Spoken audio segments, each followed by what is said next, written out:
Halo rekan-rekan semuanya, kabar gembira buat masyarakat adat kita di KUHP baru, hukum adat atau living law akhirnya resmi diakui sebagai hukum positif di Indonesia. Artinya kalau kamu melanggar aturan adat di suatu daerah, kamu bisa dianggap melakukan tindak pidana meskipun aturannya itu nggak ada di KUHP. Tapi jangan senang atau panik dulu. Apakah itu berarti ketua adat bisa menghukum orang sembarangan?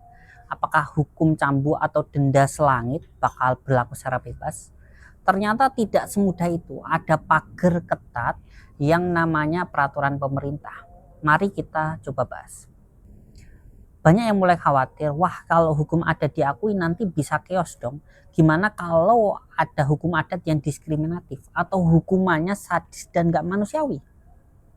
Ini kekhawatiran yang cukup wajar. Kita nggak mau pengakuan adat ini malah jadi alasan buat main hakim sendiri atau melanggar HAM. Makanya negara hadir buat kasih filter.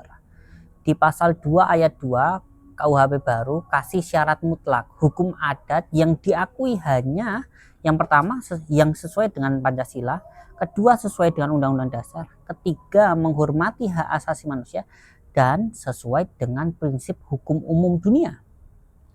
Contoh simpelnya, kalau ada hukum adat yang memperbolehkan perbudakan atau hukuman fisik yang menyiksa, misal potong tangan, itu ditolak mentah-mentah oleh negara.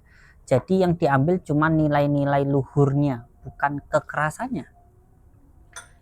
Nah ini poin paling teknis tapi penting banget. Supaya nggak bingung hukum adat mana yang berlaku, pemerintah pusat wajib menerbitkan peraturan pemerintah. Jadi nanti akan didata di daerah A hukum adat yang berlaku apa saja, tindakan pidananya ada apa aja, dan sanksinya itu apa.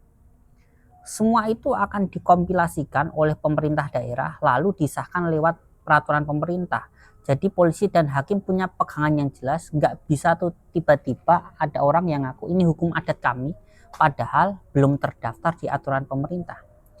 Sehingga kesimpulannya hukum adat diakui tapi negara tetap jadi wasitnya, kearifan lokal dijaga tapi HAM tetap jadi nomor satu. Menurut kalian proses pendataan hukum adat ini ke PP atau ini ribet nggak sih atau justru bikin tertib?